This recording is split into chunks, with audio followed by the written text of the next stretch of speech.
제작진은 대학 수학 능력 시험을 본 후 10년이 지나 30세가 된 청년 300여 명을 대상으로 설문을 진행했습니다. 현재 받고 있는 임금을 포함해 삶의 5가지 요소들을 얼마나 충족하고 있는지 물었는데요.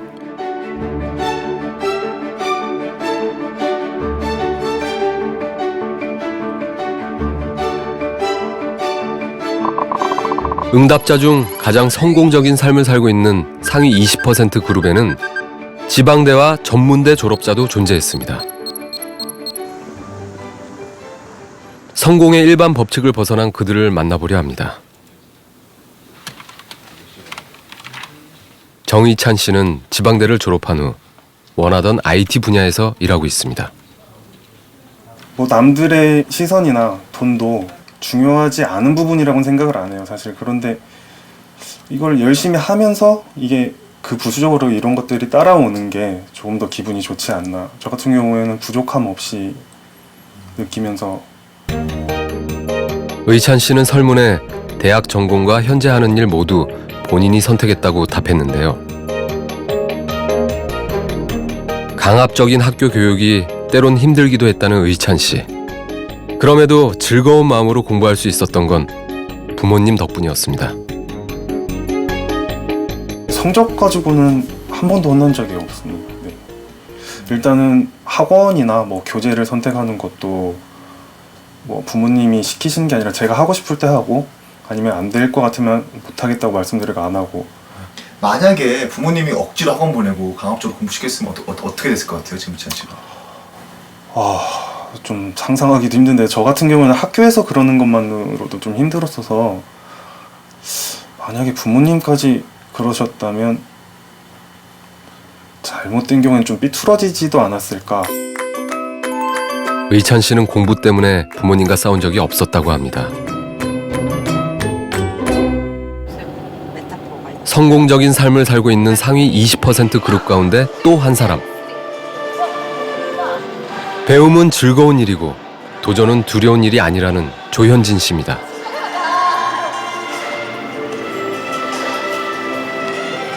어렸을 때 놀이기구를 되게 못 탔어요. 근데 성인이 다 돼서 놀이기구 타보니까 다 하나도 안 무서운 거예요. 그러면서 이제 이게 내가 생각하는 것만큼 두려운 게 아니네. 배운다는 게 안 해본 거를 해본다는 게 두려운 게 아니네. 전날이니까 옷 다 입어거든. 옷 다 입어. 유치원 원감으로 일하고 있는 현진 씨는 교육과정 기획부터 교사 관리까지 유치원 운영이 중추적인 역할을 합니다. 그녀는 전문대학에서 유아교육을 전공했는데요. 이런 거 미리 다 사야 되거든요. 부모님의 강요 없이 스스로 공부했고 전공도 직접 선택했던 현진 씨에게 공부란 늘 즐거운 것이었습니다.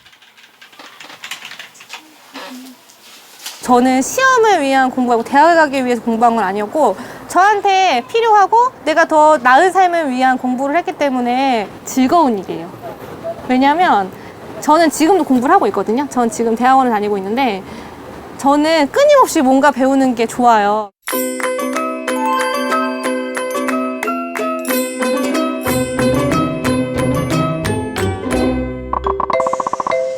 삶의 5가지 요소에서 성공한 상위 20% 그룹은 공통적으로 부모의 억압 없이 스스로 공부한 경우가 많았습니다.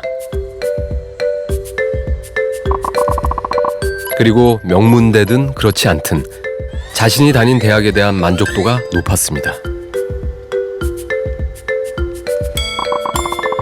특히 성공적인 삶을 살고 있는 그룹은 학창시절 부모님으로부터 높은 정서적 지지를 받았는데요. 부모님의 믿음은 때로 예상치 않았던 놀라운 변화를 불러오기도 합니다.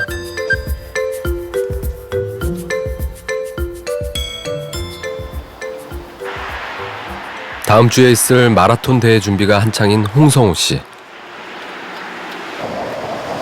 지금까지 10개가 넘는 마라톤 대회에 참가해 왔는데요. 지금 힘들지만 마라톤 같은 경우는 중간에 포기만 안 하면 언젠가는 도착을 하게 돼 있으니까, 그러니까 진짜 지쳐 쓰러지거나 스스로 포기만 하지 않으면 이제 결국 이제 완주를 하게 되는 운동인 것 같아요. 어쨌든 그 과정 자체를 이제 내가 뭐 포기 안 하고 최대한 기분 좋게 하자, 즐기면서 좀. 등수가 아니라 끝까지 완주하는 것이 가장 중요한 목표가 되는 마라톤. 성호 씨가 마라톤을 좋아하는 이유입니다.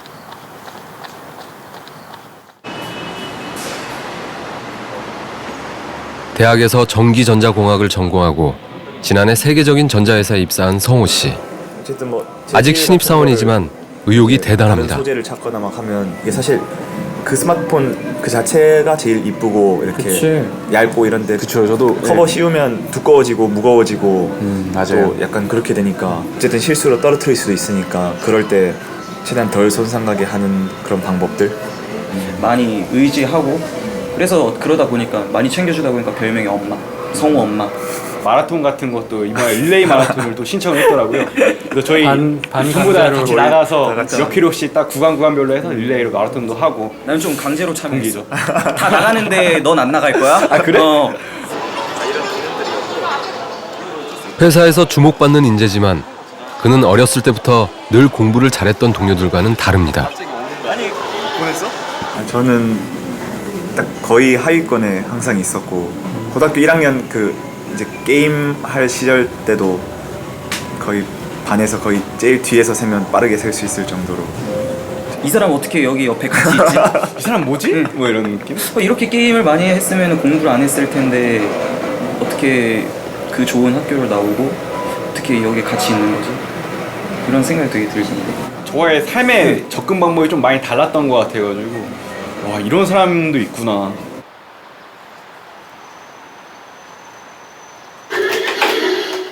고등학교 1학년 때까지만 해도 성적은 꼴찌, 게임 중독이었던 아이. 누구도 그가 명문대에 진학하고 세계적인 기업에서 일하게 될 거라고는 상상하지 못했습니다.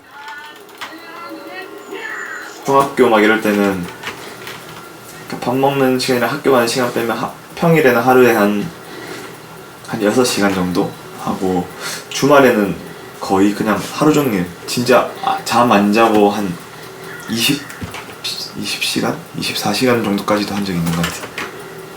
한번 서봐라. 아빠 준이 한 번도 못 봤다 내 거. 이 중학교 때.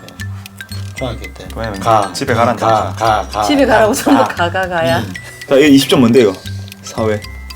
사회 20, 수학 35, 과학 28. 진짜 성적표 보여주니까 심각하다고 애 베린다고 있어요. 어쩌려고 그러냐고 엄마 그때 말 많이 들었다. 얘 대박이네. 친구들한테. 이게 무슨 과목? 사회 과목인가? 505등 중에 490등. 뒤에 15명이 냈다. 게임에 빠져 학교에 가지 않은 날이 부지기수. 늘 꼴찌를 맴도는 건 당연한 일이었습니다. 성적표를 보면 기가 막히죠. 그리고 아주 순간 잠시는 되게 주변 사람들이 의식이 되면서 헷갈리는 거예요. 정말 해도 너무한다. 얘 너무 안 한다. 아빠하고 둘이서 우리 애가 진짜 머리가 나쁜 걸까? 아니면 뭐가 잘못된 걸까? 어떻게 하면은 게임을 안 하고 공부를 하게 할까? 제가 뭘 해서 먹고 살까? 이런 거를 사실은 나는 더 고민을 많이 했던 셈이죠. 그럼 더 큰 거 있잖아요, 이만. 참치에 저런 거 안 넣어도 되나? 참치, 진국 저거 이거 아 맞아. 산 거 저거 이건 넣어볼까? 좀만 넣어보자. 한 숟갈만 더 쳐. 일단 한 숟갈만 넣어보자. 오케이. 어때? 괜찮아. 하나도 안 맵고. 오 그래? 우리는 맨날 이렇게 의논하면서 해요. 할 때마다 애들하고 이걸 넣어보면 어떨까 저걸 넣어보면 어떨까 할 때 제일 대박인 음식이 기억나? 설마 그 아이가 닭도리탕에 문어인가? 그래. 다 버렸어요 그거. 역시 왜 닭도리탕에 무를 넣으면 안 되는지 쓰고 너무 이상한 거야. 그냥 귀찮아도 감자를 사왔어야 되는데. 감자가 없어요 지금. 그랬던 기억도 있고 한 3cm 정도 되게. 함께 요리를 하며 많은 대화를 나눴던 어머니와 아들. 어머니는 게임에 빠진 아이를 이해해보려 애썼습니다. 돌아서만 와갖고 또 뿅뿅뿅뿅뿅 그냥 그놈 게임이 진짜 그놈 게임이에요. 그놈 게임. 그때 게임들이 나와갖고 애들이 막 홀했잖아. 그 뭐야 그 게임. 크래프트. 그래요. 진짜 파란만장했습니다. 네. 이틀 3일을 해도 지치지 않고 하는 걸 보면서 굉장히 신기했어요. 지가 좋아하는 일에 미치면 사람은 저렇게까지 정신력이 안 자고 안 먹고 해도 버티면서 할 수 있는 거구나. 대단하다. 그러면서도 항상 생각이 저러다가 미쳐버리거나 그 사이버 세상으로 빠져가지고 애가 현실하고 구별을 못한다면 그거는 내가 막아야 안 되겠나. 게임을 못하게 하기보다는 다른 것에도 관심을 갖길 원했습니다. 부모님은 여행을 가고 춤을 배우는 등 다양한 경험을 함께 했는데요. 자신을 한심한 게임 중독자로 바라보지 않는 부모님. 성호 씨에게 쌓여간 건 긍정 에너지였습니다. 여러 가지 활동을 했는데 그 중에 안 했던 게 공부하란 말을 안 했었고, 그리고 항상 뭘 해라고 시키는 게 아니라 같이 하려고 했었고, 또 뭘 좋아하는지 이렇게 뭐 하고 싶냐고 이렇게 찾아주려고 많이 해주셨던 것 같아요. 그러다 보니까 일단 뭔가 제가 싫어하는 거는 강제로 이렇게 하게 하지 않으시니까. 애는 안 변하려고 하니까 아빠하고 늘상 말하는 게 어떻게 우리 애가 변할 수 있고, 지금 우리가 때린다고 만약 성적이 올라간다면 난 12번도 더 패버렸으면 좋겠다 진짜. 충격요법을 줘서라도 애가 바뀐다면, 막 되게 답답할 때 얘가 막 한 일주일 뒤에 한 달 뒤에 죽어본다고 생각하면 내가 뭘 해줄 수 있을까. 여기다가 기준을 맞춰보니까 공부하라는 것보다는 얘가 뭘 좋아하는지, 어떻게 할 때 엄마하고 소통하고 웃고 즐겁고 하는지 이런 쪽으로 집중이 되다 보니까 그게 좀 참아내지면서. 모든 것은 스스로 결정하되 어떤 일이 있어도 대화의 끈을 놓지 않았던 부모님. 시행착오가 없었던 건 아닙니다. 가족 회의와 편지 형식의 반성문은 아이를 이해하게 되는 출발점이 되주었는데요.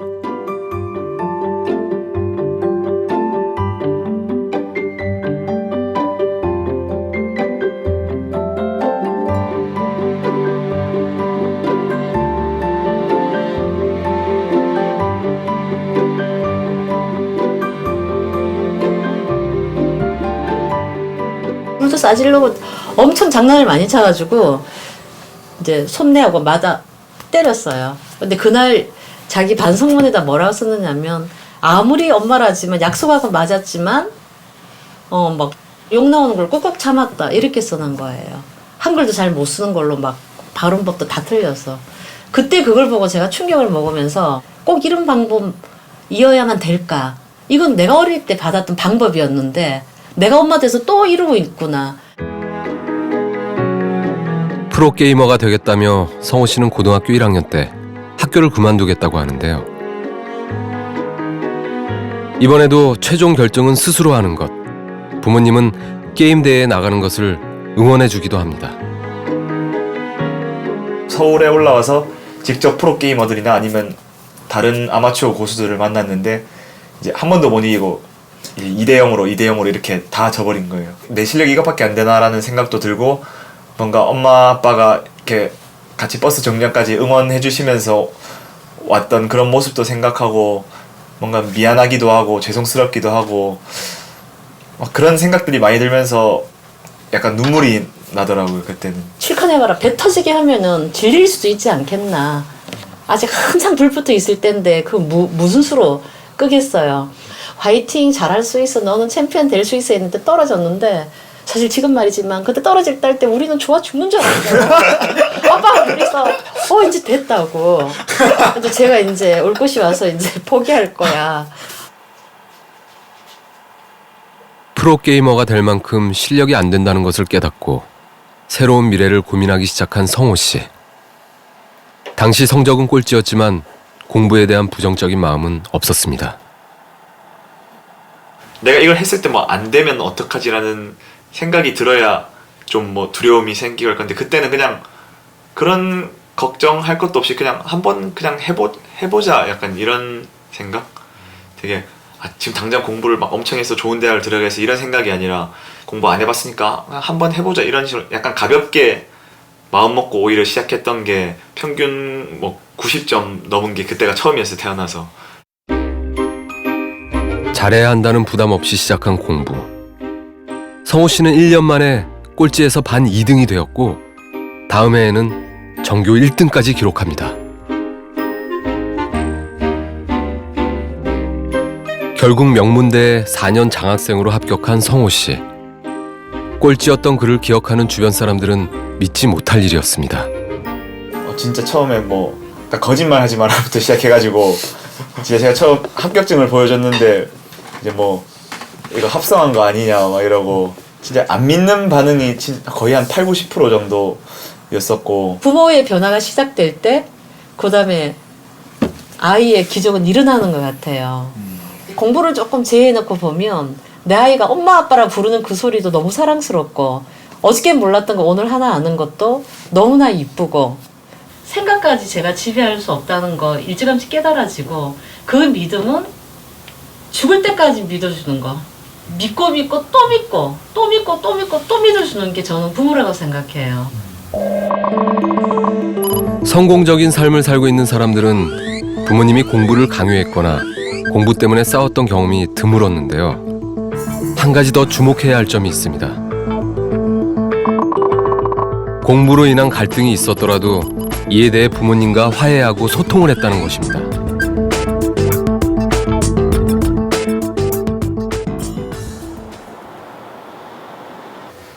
서울의 한 대학교 발명 창업 동아리에서 아이디어 발표회가 한창입니다. 가상현실 기술을 활용한 교육 커리큘럼을 개발하고 있는 김지호 씨. 그녀는 언젠가 자신만의 아이디어로 창업을 할 생각입니다. 각종 위기 상황을 현실감 있고 생동감 있게 재현할 수 있다는 효과가 있습니다. 학과 공부에도 열심입니다. 지호 씨는 발명 아이디어를 현실화하기 위해 산업공학과를 선택했는데요. 학점 관리와 영어 공부에 여념없는 친구들과 달리 지호 씨는 꿈을 향해 걸어가는 중입니다. 다르죠. 보통은 이제 공대에서 있으면은 자기 공부 열심히 하는데 보통 다 치중하는데 친구 같은 경우는 뭐 창업이라든가 아니면 또 특허 관련된 공부라든가 항상 이런 것들을 준비하고 도전하는 모습들을 보여서 인문계 고등학교가 아닌 발명 특성화 고교를 졸업한 지호 씨. 고등학교 졸업 후 바로 취업해 6개월간 연구원으로 일했는데요. 대학을 다니기로 한 건 그녀 스스로 한 결정입니다.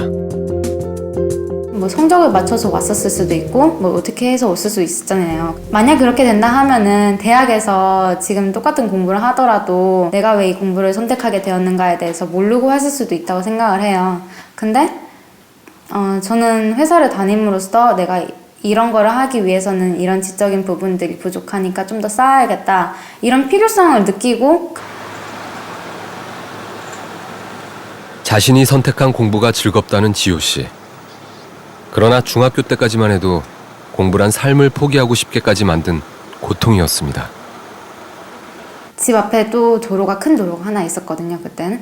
그래서 이 도로를 보면서 내가 그냥 이렇게 한번 이렇게 뛰어들어 보면은 모든 게 끝나지 않을까 이런 생각을 했었죠. 되게 어린 생각이어서 되게 어렸었고 그때는. 그래서 그냥 이거를 끝내고 싶다는 생각밖에 안 들었어요. 이거에서 그냥 벗어나고 싶다는 생각밖에 안 들었어요. 그래서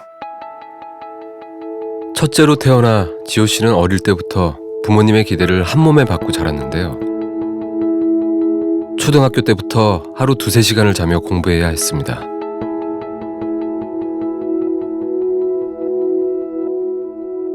다 끝나고 나서 집에 가면은 한 새벽 3시쯤 되는데 다 정리하고 자면 3시 반, 4시 하고 나서 아침에 다시 한 6시 반, 7시쯤에 일어나고.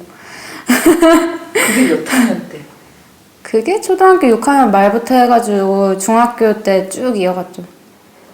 사람이 미쳐요, 사실. 그렇게 하면 진짜 미쳐요. 정작 나는 이거를 왜 하는지를 모르는 거야.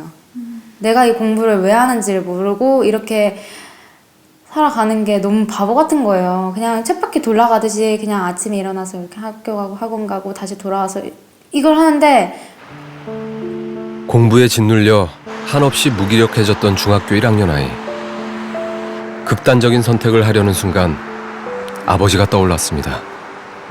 부모님이랑 얘기를 그렇게 썩 많이 하지 않았어요. 그냥 특히 아빠랑도 연락을 많이 안 했었는데 그때 그냥 마음속에서 그냥 지푸라기 하나 잡는 심정? 그냥 아빠한테 전화를 했어요. 그래서 진짜 마지막으로 아빠 내가 이런 게 있었는데 나 너무 많이 힘들다. 그래서 너무 이런 결정을 낼 것 같다 이런 얘기를 해서 너무 부교자식이죠. 부모님의 기대 속에 공부하는 게 힘들고 이제 다 포기하고 싶다는 딸의 얘기에 아버지는 놀랄 수밖에 없었습니다. 잘 해왔던데 왜 무슨 이유가 있을까, 뭐 어떤 불만이 있는지 뭐 이런 것도 듣고 싶었고, 그때 출장 가다가 말다가 또 되돌아왔어요. 이 전화할 때 절박한 거 있잖아요. 그건 시간이거든. 그 시간을 놓쳐버리면 사실 모든 게 다 바뀌어버릴 수도 있어요. 그래서 그때 그 길로 아빠가 오셔서 되게 처음으로 이렇게 다독여주면서 미안하다고, 너가 그렇게 힘든 줄 몰랐었다고 이러면서 얘기하고, 너가 진짜 원하는 게 있다면 그거를 찾는 게 더 올바른 건데 이런 얘기를 해주시면서, 그냥 학원에서 일단 받는 스트레스가 제일 컸으니까 그거를 너가 원한다면 그 학원을 그만둬도 괜찮다 이런 얘기도 해주시고, 그때 바뀌었어요. 그때 갑자기 바뀌게 됐죠. 엄마 싫어할 것 같은데? 왜 싫어요? 뭐지 지금? 자녀의 성공적인 삶을 바랐던 마음이 오히려 독이 됐다는 것을 깨달은 아버지. 지금 몇 시? 별로 안 됐잖아. 그날 이후 아버진 공부하라는 강요 대신 대화의 시간을 늘려갔습니다. 그만하자. 애가 힘들다잖아. 그만하자. 엄마 같은 경우는 이제 그 뭐랄까 청천벽력이지. 갑자기 탁. 그러니까 이 말이 안 된다. 뭐 학원 선생님하고 같이 상담도 하고 그러더라고. 그러셨잖아요. 그럼요. 얼마나 이쁜데. 그때는 천사. 뭐든 하면 잘했어. 그때는 칭찬도 많이 받고 그랬지. 어릴 땐 존재만으로 감사하며 아무것도 바라지 않았는데 정작 중요한 것을 놓치고 있었다는 걸 깨닫고 나니 후회도 생깁니다. 자꾸 공부하고 이제 쫓기고 그러니까 아무래도 웃음이 적어지고 그랬죠. 난 이때로 더 되돌아오고 싶어. 할게 해줄 게 많은데 그때 어릴 때 그때로 가면 다르게 할 텐데 생각하지. 그때로 돌아가시면 어떻게 키우고 싶으세요? 하고 싶은 거 다 하게끔 키울 거야 그냥. 나 지금 그때 안 다녔으면 키 더 컸을 거야 아마. 그죠? 잠도 못 자고 뭐 그거 있어요 그게. 안타깝다고 그러. 그 음식은 제대로 먹겠어요 그렇게 잠도 못 자면. 그렇게 내몰아야 될 일이 뭐 있어요. 확실한 건 제가 가질 수 있는 저만의 시간이 늘어났어요. 저에 대해서 좀 탐구해보는 시간. 옛날 같았으면은 이걸 몰랐죠. 내가 좋아하는 색깔이 뭐고, 내가 좋아하는 음식이 뭐고, 내가 좋아하는 아이스크림이 뭐고, 뭘 좋아하는 운동이 뭐고, 이런 거에 대해서도 생각할 시간이 없었다고 생각을 해요. 근데 그때 시간이 많아지니까 나에 대해서 좀 생각을 해보자. 지호 씨는 내가 어떤 사람인가에 대해 고민하기 시작했습니다. 자신의 선택과 결정으로 진학한 발명 특성하고 고통스럽기만 했던 공부가 재미있어졌습니다.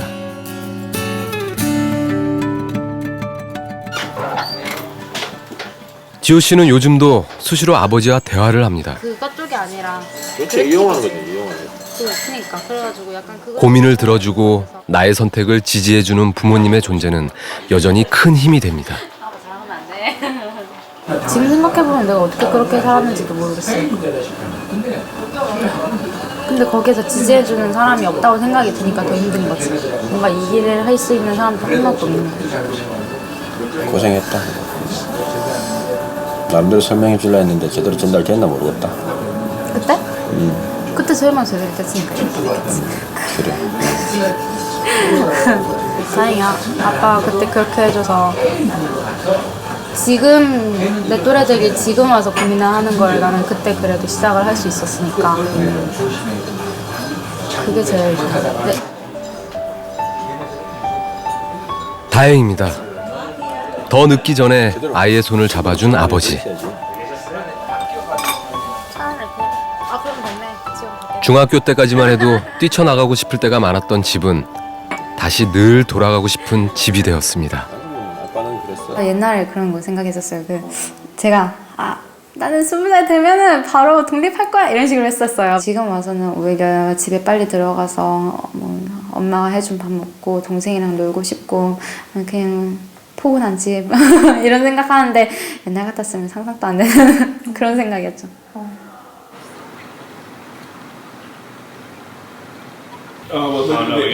틈날 때마다 함께 게임을 즐기는 가족. 토드 로즈 교수는 두 아이의 아버지인데요.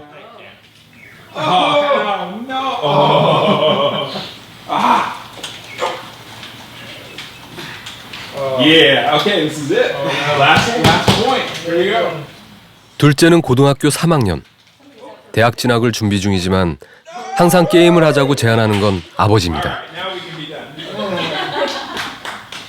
Thank you. Literally, like when they were younger, like till like midnight, it was a school night. You saw he got really invested in that game. Sometimes when he doesn't win for a while, it's like, come on, just one more game, guys. Just... I like to win. A lot of my friends are always surprised when I tell them that, you know, most of the Call of Duty I've ever played on this Xbox has been with my parents. You know. This is the audio system. Check this out. 성적 미달로 고등학교를 중퇴했지만 하버드 대학 교수가 된 토드 로즈. 그는 자신감을 가질 수 있게 된 힘이 무엇인지 잘 알고 있습니다.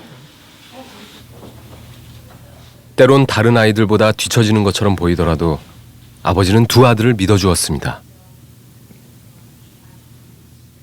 When he was, what is it, second grade maybe? He wasn't, your fine motor handwriting wasn't that great, right? And the teachers were like, he needs to have remedial handwriting. And we were like, that's the dumbest thing I've ever heard. Like, yeah, he has to, I mean, his handwriting's fine now. It will come around, right? But like, in like 3 years, every kid in the school is going to have to type. Like, you're not going to handwrite your assignments. I type almost everything, and I see these kids using like 2 fingers.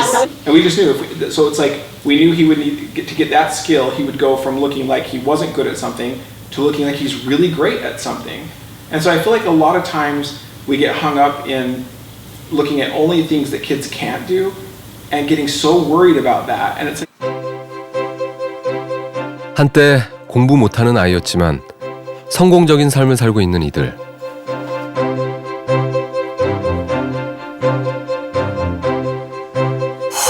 이들은 공통적으로 부모님으로부터 높은 지지를 받아왔는데요.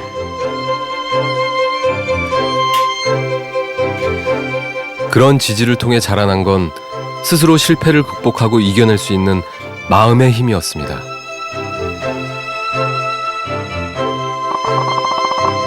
수능 10년 후 가장 성공적으로 살고 있는 사람들 역시 역경을 이겨내는 마음의 힘인 회복 탄력성이 높았는데요.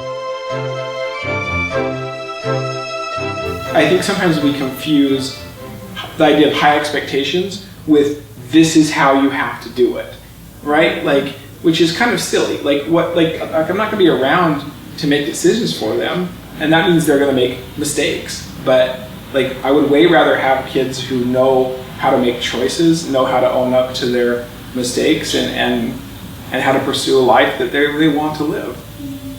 자기 조절로 꾸준히 이렇게 노력할 수 있는 그런 능력을 어려서부터 가졌던 애들이 건강하고 경제적으로 부유하고 한마디로 성공적인 삶을 살더라 하는 거죠. 마음 근력도 하나도 없고 자기 조절력도 없는데 어떻게 해서 성적은 고3 때까지 좋아서 대학에 좋은 데 갔다고 칩시다. 걔가 과연 건강하고 행복하게 잘 살까요? 이 시스템에서는 모든 애들이 서울대 갈 수도 없고 스카이 대학 갈 수도 없습니다. 그렇지만 이 시스템에서도 모든 애들을 지금보다는 훨씬 더 건강하고 행복하고 성공적으로 살 수 있는 그렇게 키울 수는 있습니다.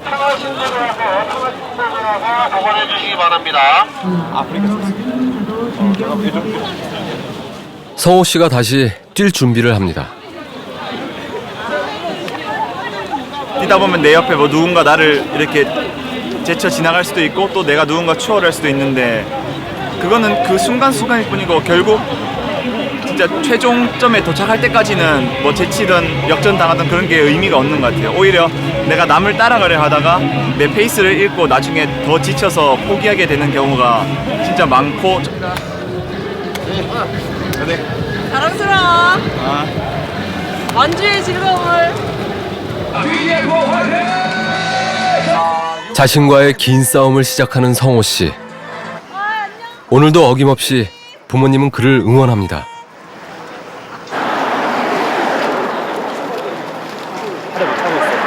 긴 마라톤에선 때로 뒤처지기도 하고 달리기를 포기하고 싶을 때도 있습니다. 하는 중이라고 합니다. 하지만 포기하지 않고 끝까지 달릴 수 있는 힘은 나 자신에 대한 믿음과 긍정적인 마음일 겁니다.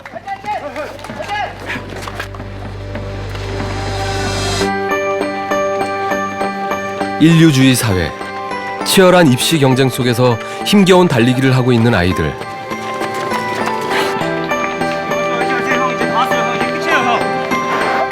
그 가운데 나에 대한 믿음과 긍정적인 마음을 잃지 않도록 응원해 줄 수 있는 건 과연 누구일까요?